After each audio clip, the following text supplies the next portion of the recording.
आयोजित काव्य प्रकाश या विषयावर क्रॅश कोर्स मध्ये आपल्या सर्वांचं स्वागत. सुरुवातीला माझा आवाज व्यवस्थित सर्वांना येतोय ना? जस्ट एकदा ओके किंवा काही थंब करून सांगा. ठीक आहे, ओके, थँक्यू.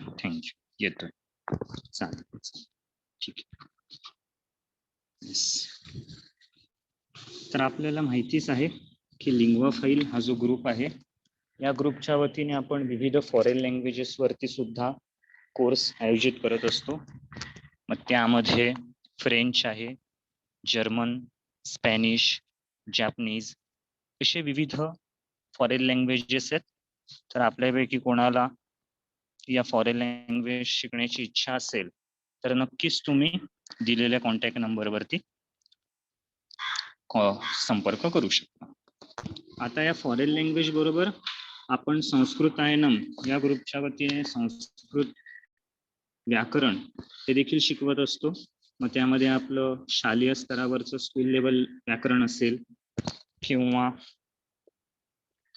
लघुसिद्धांत कौमुदीची संधी प्रकरण, समास प्रकरण, कारक प्रकरण किंवा अजंत पुल्लिंग प्रकरण ही प्रकरणं आपण घेतलेली आहेत. गेल्या वर्षभरापासून आपण हे काम करतोय आणि पुढे सुद्धा त्याच्या बॅचेस सुरुवात होत आहेत. तर ज्या तुम्हाला कोणाला इंटरेस्ट असेल तर नक्कीच या बॅच मध्ये तुम्ही जॉईन होऊ शकता, किंवा कोणाला सीबीएसई स्कूल लेवलचं SSC बोर्डचं व्याकरण सुद्धा शिकण्याची इच्छा असेल तर आपण ते जॉईन करू शकतो. आता हे होतं जस्ट थोडी इंट्रोडक्शन. आता आपण येऊया आपल्या मुख्य विषयावर.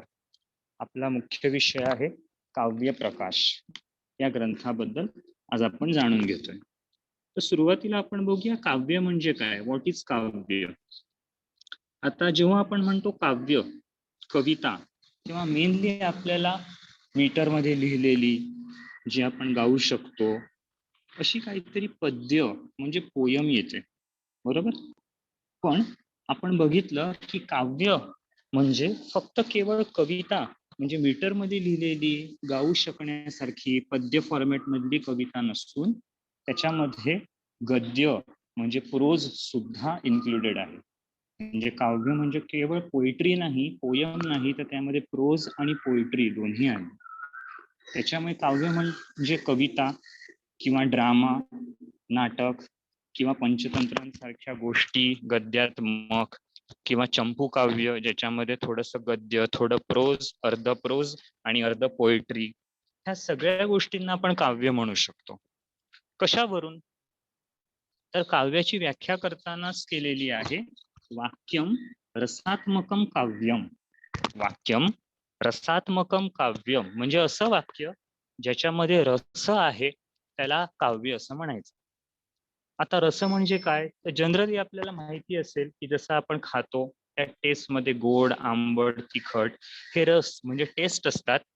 त्याचप्रमाणे आपण साहित्यामध्ये, लिटरेचरमध्ये बघितलं तर मग शृंगार किंवा ह्युमर म्हणजे कॉमेडी किंवा वीर रस, शांत रस असे रस असतात. मग असं सुंदर एखादं वाक्य, मग ते कुठल्याही फॉर्मॅटमध्ये असू दे, ते पद्यात असू दे किंवा ते गद्यात असू दे, त्याला आपण काव्य म्हणू शकतो. म्हणजे काव्य या शब्दाचा किंवा या संकल्पनेचा स्कोप संस्कृतमध्ये किती मोठा आहे बघा. काव्य म्हटल्यानंतर केवळ कविता नाही तर त्याच्यामध्ये गद्य म्हणजे प्रोज सुद्धा येऊ शकतं, हे आपल्याला इथे कळतं. तर अशा काव्याबद्दल आपल्याला विचार करायचा आहे. आता आपल्याला माहिती आहे प्राचीन काळापासून खूपशा जणांनी काव्य लिहिलं. आपण आदी कवी वाल्मिकी यांना पहिले कवी असं म्हणतो, ज्यांनी रामायणाची रचना केली.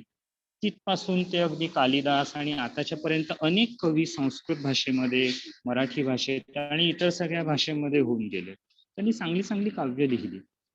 आता ती काव्य कशी लिहावी, काव्य लिहिण्यासाठी कोणते पॅरामीटर्स आहेत, कोणत्या अटी आहेत, या सगळ्या गोष्टींचा सुद्धा मग उहापोह केला गेला.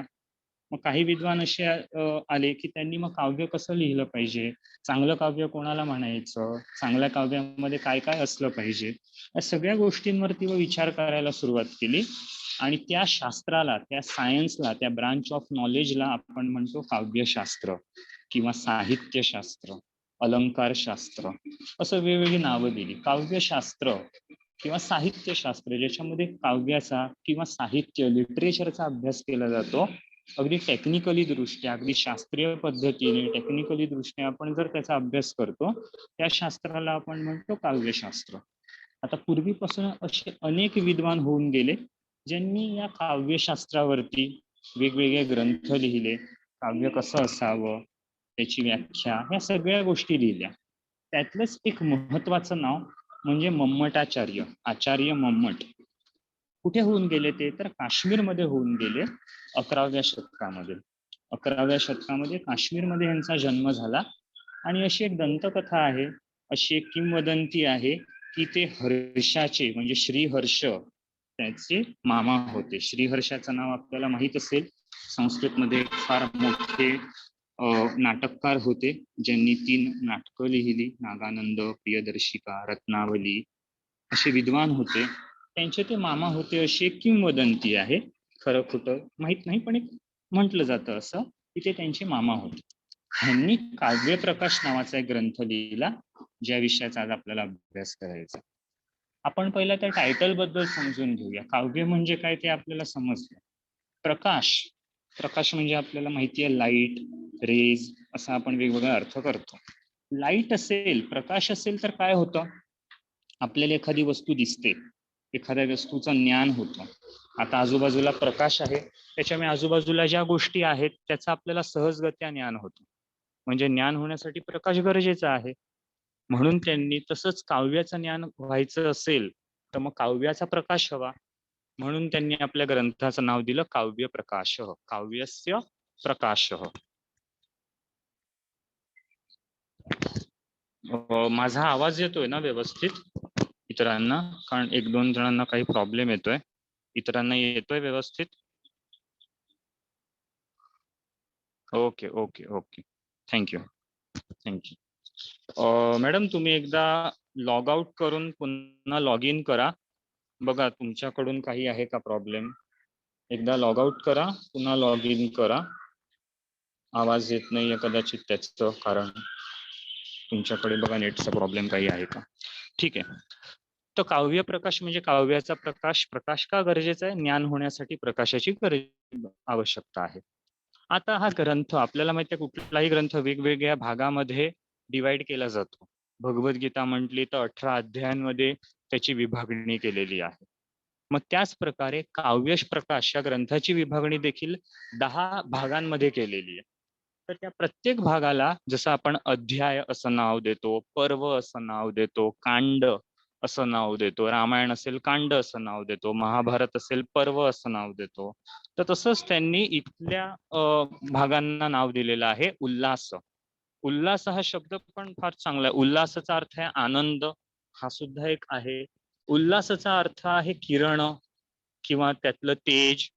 त्यामुळे प्रकाशाचे किरण, त्या प्रकाशाचं तेज, ज्याने आपल्याला ज्ञान होणार आहे, त्याच्यामुळे त्यांनी प्रत्येक भागाचं नाव दिलं उल्हास. आणि जर त्यांनी नाव दिलं काव्य प्रकाश, तर प्रकाशाचे किरण असतात, उल्हास असतात, त्याच्यामुळे त्यांनी प्रत्येक भागाला नाव दिलं उल्हास. मग असे किती उल्हास आहेत काव्य प्रकाशामध्ये? 10 उल्हास आहेत. मग त्या 10 उल्हासामध्ये त्यांनी काव्याच्या वेगवेगळ्या भागांवरती चर्चा केली आहे. काव्य म्हणजे काय, त्याचे लक्षण कोणती, त्याची डेफिनिशन व्याख्या कोणती, मग त्यामध्ये कोणते अलंकार येतात, उपमा, उत्प्रेक्षा, चांगलं काव्य कशाला म्हणायचं, मीडियम काव्य, मध्यम काव्य कशाला म्हणायचं, वेगवेगळ्या सगळ्या गोष्टींची त्यांनी एक एक एक एक एक एक भागामध्ये विभागणी करून त्याचा अभ्यास केलेला आहे. मुख्यतः आज आपल्याला त्याचं इंट्रोडक्शन आणि त्याचा जो पहिला उल्हास आहे ह्या संदर्भात विचार करायचा आहे. पहिला उल्हास फार छोटा आहे, आपल्याला आज मुख्यतः त्याविषयी अभ्यास करायचा आहे. जनरली आपण बघतो की BA MA या ठिकाणच्या हे करणाऱ्या विद्यार्थ्यांना काव्य प्रकाश हे नक्कीच सिलेबस मध्ये देखील लावलेलं असतं. पहिला उल्हास तर असतोच, बरोबर. मग त्यांना सुद्धा हे महत्वाचं आहे. या दृष्टीने सुद्धा आपण हे क्रॅश कोर्सचं आयोजन केलेलं आहे. तर 10 उल्हास आहेत. आपल्याला त्यातला पहिला उल्हास बघायचा आहे. तर त्या पहिला उल्हासामध्ये कोणत्या कोणत्या गोष्टी आपण कव्हर करणार आहोत आता पुढच्या 1-1.5 तासामध्ये. तर त्यांची लिस्ट किंवा ते पॉइंट समोर दिलेले आहे. सुरुवातीला देवाची प्रार्थना आपण करणार कुठल्याही ग्रंथाच्या सुरुवातीला, त्यामुळे मंगलाचरणम. त्याच्यानंतर काव्याचे प्रयोजन, का काव्य लिहिलं जातं, त्याचं कारण काय आहे, पर्पज काय आहे, हेतू काय आहे. नाहीतर नंतर आपण बघणार काव्याचे कारण, की कुठल्या कारणामुळे काव्य लिहिता येतं, तुमच्याकडे काय असलं पाहिजे तेव्हा तुम्ही चांगले कवी होऊ शकतात, कोणते गुण हवेत, त्याची चर्चा आहे. काव्याचं स्वरूप कसं असतं ते सांगितलं आहे. आणि शेवटी काव्याचे भेद म्हणजे त्याचे टाइप्स, त्याचे प्रकार सांगितले. म्हणजे आपल्याला पुढे या 5 मुद्द्यांवरती चर्चा करायची आहे. आता येत्या 1 ते 1.5 तासामध्ये आजच्या या क्रॅश कोर्समध्ये या 5 मुद्द्यांना आपण स्पर्श करणार आणि सगळे मुद्दे काव्य प्रकाशाच्या पहिल्या उल्हासात आहेत. पहिला उल्हास इंट्रोडक्शन आणि हे 5 मुद्दे. तर सुरुवात करूया आपल्या पहिल्या मुद्द्याला. पहिला मुद्दा आहे मंगलाचरण. आता माहितीच आहे आपल्याला, कुठलीही चांगली गोष्ट करायची असेल आपण देवाला नमस्कार करतो, प्रार्थना करतो.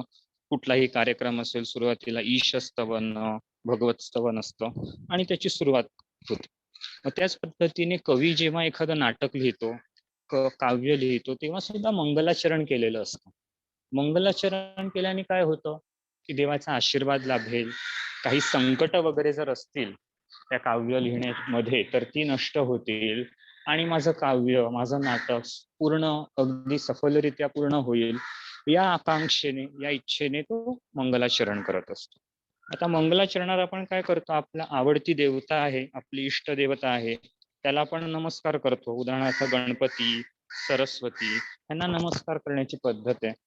नाहीतर मग एखादा महान माणूस असेल, एखादा अधिकारी माणूस असेल, तर तो काय करेल, एखादा आशीर्वाद देईल आपल्या भक्तांना, आपल्या शिष्यांना. हे दुसऱ्या प्रकारचं मंगलाचरण आहे. किंवा तिसरं मंगलाचरण आहे विषय वस्तू निर्देश.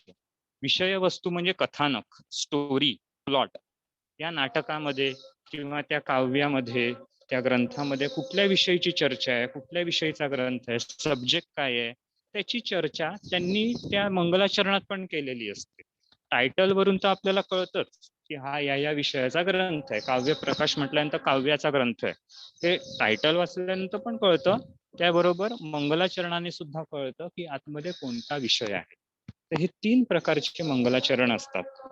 एक्झाम पॉइंट ऑफ व्ह्यूने जर आपण बघितलं, जे स्टुडंट असतील यामध्ये BA MA चे, तर मंगलाचरणावर टीप लिहा असा 5 मार्क, 10 मार्क, 15 मार्काला प्रश्न असतोच. 5 किंवा 10 मार्काला तर ठरलेलं आहे. काही असेल, नाटक असेल नाही तर काव्य असेल, मंगलाचरणावरती शॉर्ट नोट लिहा असं असतंच. मग काही असू दे, ते नाटक असू दे किंवा काव्य असू दे, आपण इथपासून सुरुवात करू शकतो की मंगलाचरण 3 प्रकारचं असतं. मग प्रत्येकाचं थोडं थोडं इंट्रोडक्शन लिहिलं आणि मग जो ग्रंथ आपण शिकतोय, ज्या ग्रंथावरती प्रश्न विचारलाय, त्या ग्रंथाच्या मंगलाचरणाबद्दल मग डिटेलमध्ये लिहिलं. अशा प्रकारे आपण तिकडे डील करू शकतो. सुरुवात इथनं करता येईल. त्यामुळे हा प्रश्न, ही स्लाइड कशी महत्वाची आहे सगळ्या पेपरांसाठी ज्यामध्ये आपण मंगलला कुठलंही काव्य किंवा नाटक शिकणार आहोत. ठीक आहे. तर हे थोडं एक्झाम पॉइंट ऑफ व्ह्यू सांगितलं. आता आपण एक एक गोष्ट बघूया. पहिला आहे नमस्कारात्मक मंगलाचरण. त्यामध्ये अगदी शॉर्ट मध्ये सांगतो. नमस्कार म्हणजेच काय, की आपल्या इष्टदेवतेला नमस्कार. आपण गणपतीला नमस्कार करतो, सरस्वतीला नमस्कार करतो. जसं कालिदासाची आपण सगळी नाटकं किंवा सगळी काव्य वाचली तर जनरली त्यांनी शंकरांना नमस्कार केलेला आहे.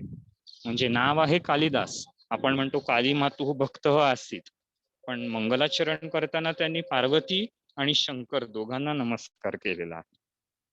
किंवा आशीर्वादात्मक, आपण एखादा आशीर्वाद देतो आपल्या शिष्यांसाठी, तर ते आपण म्हणू शकतो. जसं आपण नागानंद किंवा स्वप्न वासव दत्त ही जी 2 नाटकं आहेत, त्या नागानंद आणि स्वप्न वासव दत्त या दोघां नाटकांची जी सुरुवातीची नांदी किंवा मंगलाचरण आहे, हे आशीर्वादात्मक आहे.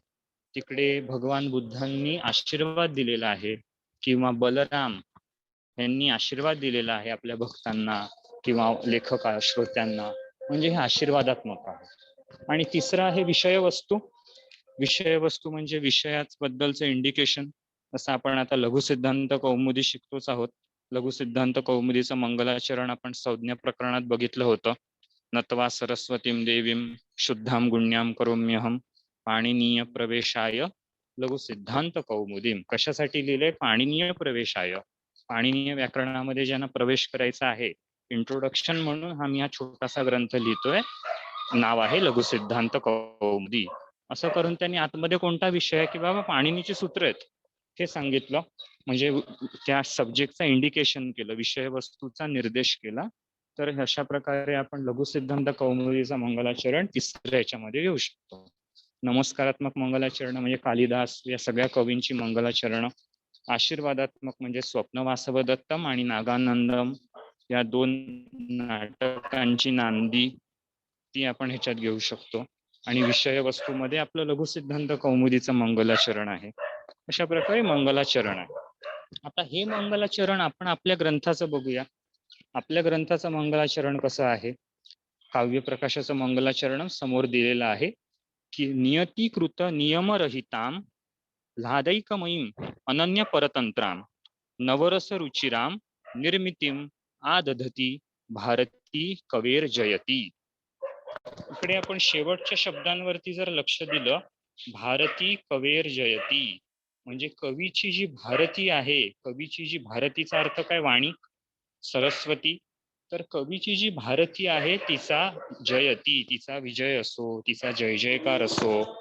म्हणजे इकडे इनडायरेक्टली सरस्वतीला नमस्कार केला आहे. वाणी म्हणजे सरस्वती. आता आपल्याला माहिती आहे की सरस्वती ज्ञानाची देवी आहे.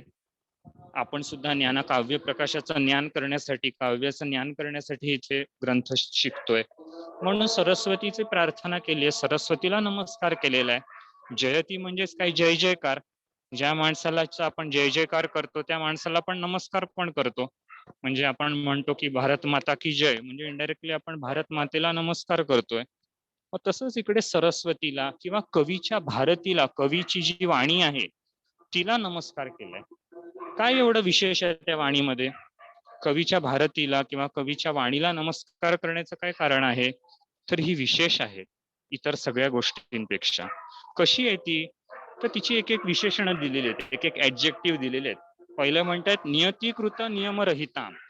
आता ही सगळी ऍडजेक्टिव्ह आपण एक एक करून डिटेलमध्ये बघणार आहोत. त्याबद्दल कारण आपल्याला त्याची टीप समजा आली शॉर्ट नोट साठी 10 मार्क वगैरेला, तर आपल्याला त्या प्रत्येक ऍडजेक्टिव्ह बद्दल काही ना काहीतरी लिहावं लागेल. आणि म्हणून प्रत्येक ऍडजेक्टिव्हचा आपल्याला आता डिटेलमध्ये विचार करायचा आहे. त्यातलं पहिलं विशेषण कोणतं आहे त्या भारतीचं, त्या वाणीचं? पहिलं दिलं नियतीकृत नियमरहिता. नियती म्हणजे काय? प्रारब्ध, विधाता, ब्रह्मदेव, त्याचे जे नियम आहेत त्याने ते रहित आहे, लॅक, त्याच्यामध्ये ते नियम बसत नाही अशी ती आहे. आपण कम्पेअर करूया. ब्रह्मदेवाने ही जी सृष्टी निर्माण केली, नियतीने ही जी सृष्टी निर्माण केली, हे जे ब्रह्मांड, हे जे विश्व तयार केलंय, त्याचे नियम कसे असतात? आणि कवी आपल्या कल्पनाशक्तीने जी कल्पनात्मक विश्व निर्माण करतो आपल्या काव्यामध्ये, त्याचे नियम कसे असतात? या दोघांचं आपण कंपॅरिझन केलं तर आपल्याला लगेच कळतं की त्यांनी का त्या वाणीचा जय जयकार केलेला आहे. कवीची सृष्टी ही भगवान ब्रह्मदेवाने तयार केलेल्या सृष्टीपेक्षा ग्रेट आहे असं त्या मम्मटाचार्यांना इकडे म्हणायचंय की देवाने जे तयार केलं त्याच्यापेक्षा श्रेष्ठ सृष्टी कवी तयार करू शकतो. आपण हिंदीमध्ये म्हणतोच ना, जो न देखे रवी वो देखे कवी. त्याच प्रकारे इकडे त्यांना म्हणायचंय की त्या देवापेक्षाही चांगली कल्पना शक्ती कवीची आहे. का? कारण त्याच्यामध्ये कोणते नियम नाहीये. आपण या ब्रह्मांडात बघितलं तर हे जग एका नियमाने चाललंय ना. ते कर्माचा नियम असेल तो, किंवा तो काळाचा नियम असेल, प्रत्येक गोष्टी या नियमाने होत आहेत. वेळेच्या वेळी पाऊस पडतो, वेळेच्या वेळी उन्हाळा येतो, हिवाळा येतो. म्हणजे कुठल्याही गोष्टी ह्या अशाच होत नाहीये. प्रत्येकाला एक सिस्टम आहे, बरोबर ना? जेव्हा पाऊस पडायचा आहे त्याची वेळ आली तेव्हाच पाऊस पडणार. कारण ते सायकल मध्ये बसवलेलं आहे सगळं. पण आपण ते कम्पेअर केलं कवीच्या बरोबर, तर कवीचं तसं नाहीये. कवी आपल्या इमॅजिनेशनने काहीही करू शकतो. आपण हॅरी पॉटर किंवा हा पिक्चर बघितला असेल, किंवा कोई मिल गया हा पिक्चर बघितला असेल, एव्हेंजर्स, हे सगळ्या गोष्टी बघितल्या असतील. या सगळ्या गोष्टी काय आहेत? इमॅजिनेशनच आहेत ना. की बाबा आपण पूर्वीच्या काही डायनोसॉर होते, कोणी बघितलं नाहीये, पण त्या ज्युरासिक पार्क मध्ये दाखवलंय की माणूस आहे आणि त्या माणूसचा डायनोसॉर बरोबर राहू शकतो, त्यांच्या बरोबर एक जीवन जगू शकतो एखाद्या जंगलामध्ये. म्हणजे काय सुंदर इमॅजिनेशन आहे. जी गोष्ट घडून गेली आता आपल्याला डायनोसॉर फक्त एका म्युझियम मध्ये दिसतात, लाकडाचे कापूस भरलेले, फक्त त्यांचा स्टॅच्यू दिसेल आपल्याला. पण इकडे त्यांनी ते खरं करून दाखवलंय. काही करता येईल. कोई मिल गया पिक्चर आपण बघितला असेल की पृथ्वीवरती राहणारा मानव आणि कुठेतरी परग्रहावर राहणारा मानव, आपले वैज्ञानिक आज त्याच्याबद्दल हे अभ्यास करतायत की अजून कुठल्या ग्रहावरती अशी जीवसृष्टी राहते का. अजून काय उत्तर नाहीये, पण त्या कोई मिल गयामध्ये दाखवलं पण की तो जादू आला पण इथे, ऋतिक रोशन बरोबर त्याची मैत्री पण झाली आणि त्यांनी मस्त मैत्री करून एक चांगलं जीवन पण त्यांनी त्याला अगदी हुशार पण बनवलं. हे सगळं आपण कोई मिल गया पार्ट 1 पार्ट 2 मध्ये बघून झालेलं आहे, क्रिश मध्ये वगैरे बघितलंय आपण. म्हणजे काय विचार करणाऱ्यांनी काय सुंदर विचार केलाय. हॅरी पॉटर बघितलं आपण, त्या हॅरी पॉटर मध्ये आता बघतो की ते आपण काय झाडूवर बसून ते लोक उडतात किंवा त्या चटईवर बसून उडता येतं. पेट्रोलचे भाव सध्या एवढे वाढलेले आहेत की अशा प्रकारे चटईवर बसून जर उडता येत असतं तर बरं झालं असतं आपल्याला. म्हणजे काही कल्पना करता येते ना, कारण काही नियम नाही आहेत ना. असं काही गरजेच नाही असंच असलं पाहिजे, लॉजिकली पटलंच पाहिजे.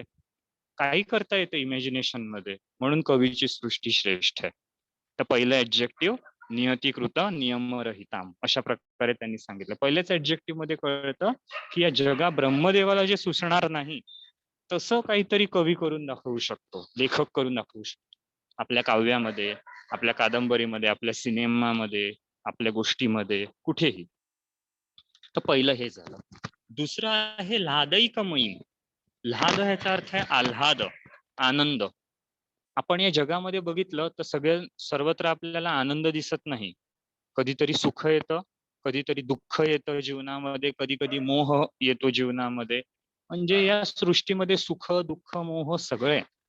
पण आपण जर काव्याची दृष्टी किंवा कवीचं जग जर बघितलं तर त्या कवीच्या जगामध्ये असं आहे का? नाही, कवीच्या जगामध्ये केवळ सुखच आहे. आपण काव्य वाचतो, आपण गोष्ट वाचतो, त्यामध्ये आनंदच मिळतो आपल्याला, दुःख वगैरे होतच नाही. तुम्ही म्हणाले असं कसं काय, ट्रॅजेडी वाले पण तर पिक्चर असतात ना, त्याच्यामध्ये शेवटी रडायला येतं, दुःख होतं, बरोबर ना. असे कितीतरी पिक्चर आपण बघतो ट्रॅजेडी मध्ये.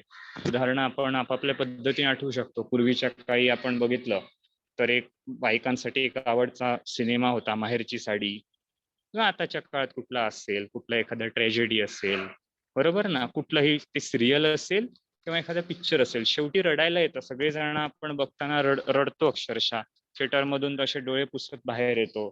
पण असं म्हणतो का आपण फार दुःख झालं मला हे पिक्चर बघून, उगाच तिकीट काढलं, एवढं पैसे गेले वाया माझे. असं नाहीये, दुःख जरी झालं तरी सुद्धा आतमध्ये सुखच आहे. दुःख का झालं, आपण त्याच्याशी समरस झालो. तिकडे ऍक्टिंग तिने एवढी चांगली केली होती की ते असं बघून आपल्याला वाटतं अरे आपल्यावरच ते काही होतंय, सगळ्या गोष्टी आपल्या बरोबर होत आहेत आणि म्हणून आपल्याला दुःख झालं. खरं ते दुःख नाहीये, आपण फक्त समरस झालो. पण आतमध्ये आनंदच आहे. काय सुंदर पिक्चर होता असं आपण म्हणतो. म्हणजे रडतोय आपण, पण एकीकडे म्हणतोय मला आनंद झाला, रडून सुद्धा आनंद झालेला आहे. म्हणून म्हटलंय आल्हादैकमयी. या जगामध्ये असं कुठेच दिसणार नाही, पण ते पिक्चर मध्ये किंवा अशा प्रकारच्या काव्यामध्ये दिसतं. त्यामुळे त्यांनी म्हटलंय ल्हादैकमयी. इतर ठिकाणी दुःख असेल पण इथे केवळ सुख आहे. तिसरं म्हटलंय अनन्य परतंत्रा. परतंत्रा 10 मिनिटांनी आपलं एंड होईल. सेम लिंक आहे, त्याच लिंक वरती पुन्हा जॉईन करायचंय आपल्याला. ठीक आहे, पुढच्या भागासाठी. तर सेम लिंक आहे, सेम पासवर्ड आहे, त्याने आपण जेव्हा एंड होईल मीटिंग तेव्हा आपण नंतर जॉईन करणार आहोत. तर तिसरं म्हटलेलं आहे अनन्य परतंत्रा. ते परतंत्रा म्हणजे डिपेंड, अनन्य परतंत्रा म्हणजे इंडिपेंडेंट. ते कोणावरही अवलंबून नाहीये, स्वतंत्र आहे. आपण बघितल्या जगामध्ये सगळ्या गोष्टी कुठल्या ना कुठल्या गोष्टीवर अवलंबून आहेत. आपल्याला जग निर्माण करायचं असेल तर पंचमहाभूत लागतात ना, पृथ्वी आप तेज वायू आकाश. म्हणजे त्या ब्रह्मदेवाला सुद्धा कुठेतरी या गोष्टीवर अवलंबून राहावं लागलं, पंचमहाभूतांवरती. त्यांनी मानवी शरीर निर्माण झालं, त्यांनी हे जग निर्माण झालं. साधा आपल्याला एक मडका बनवायचा असेल तर माती लागते, चाक लागतं, कुंभार लागतो, पाणी लागतं, एवढ्या सगळ्या, ते आग लागते, भट्टी भाजायला. म्हणजे एवढ्या सगळ्या गोष्टींवरती अवलंबून राहतो तेव्हा कुठे एक मडका बनतो. पण इथे तसं आहे का? इथे कवीची बुद्धी, कवीची प्रतिभा सोडून बाकी कशावरच अवलंबून नाही, काहीच नको. कवी, पेन आणि वही, या 3 गोष्टी मिळाल्या, वही आणि पेन, तर कवी आपलं काही काम म्हणजे लिहायला सुरुवात करतो. कधी कधी तर वही पेन सुद्धा नको.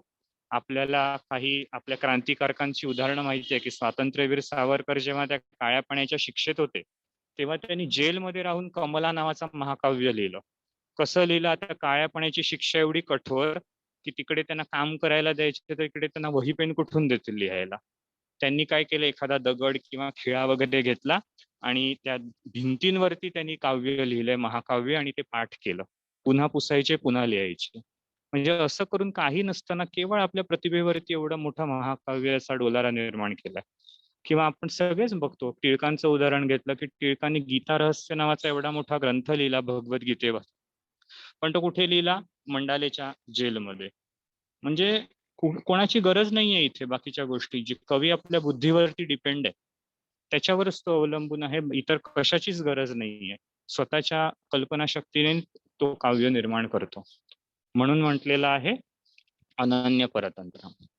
आणि शेवटचं विशेषण वापरलेलं आहे नवरस रुचिराम. ही भारती कशी आहे कवीची? नवरसांनी नटलेली आहे. रुचिरा म्हणजेच काय? सुंदर, रसयुक्त असं आहे. नवरसांनी ती अगदी चांगली अशी झालेली आहे.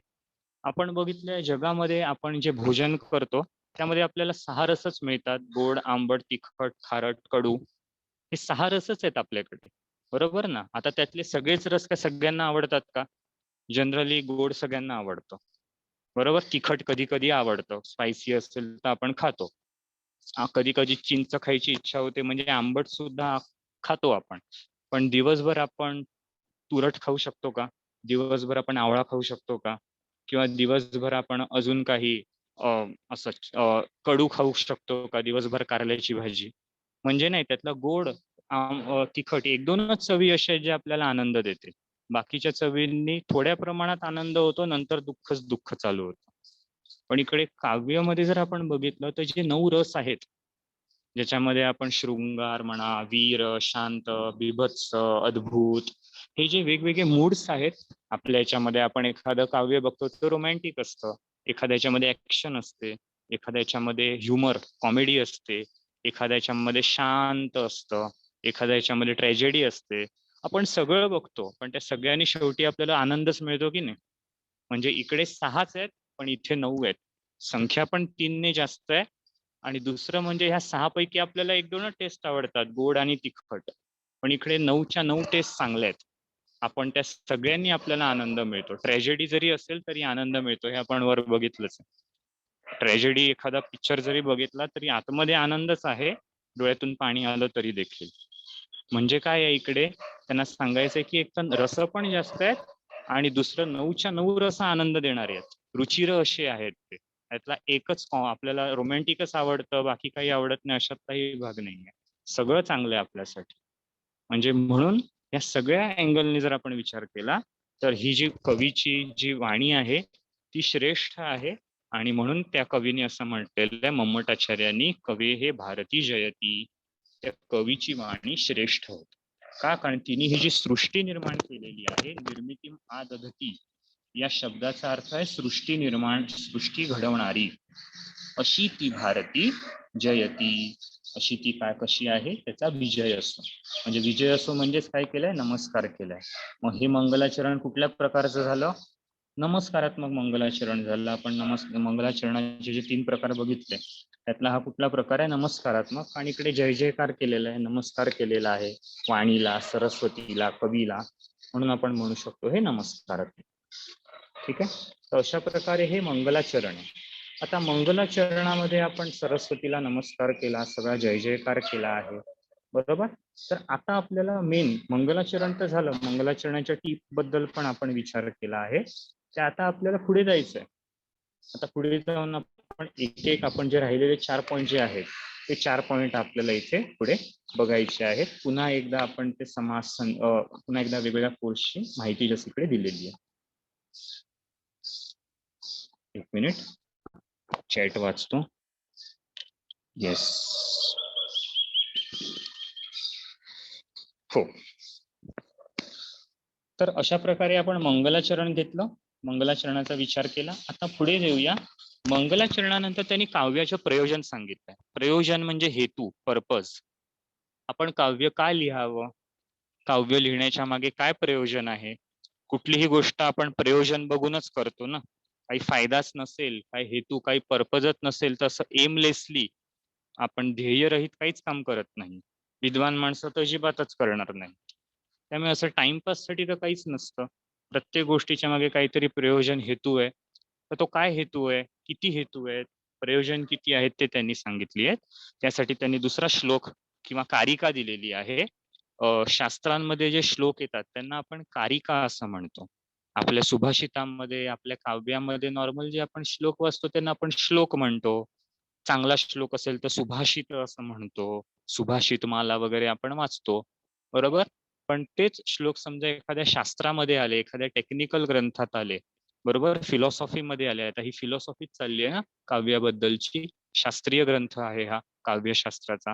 तर त्या श्लोकाला कारिका असं म्हणायचं. श्लोकच आहेत, फक्त नाव कारिका असं दिलेलं. ठीक आहे. तर पहिला श्लोक आपण बघितला मंगलाचरणाचा. आता पहिली कारिका ते देत आहेत, त्यामध्ये प्रयोजन सांगितलेलं आहे. जिकडे जेव्हा आपली मीटिंग एंड होईल तेव्हा पुन्हा आपण रिजॉईन करणार आहोत. ठीक आहे, सेम लिंकने.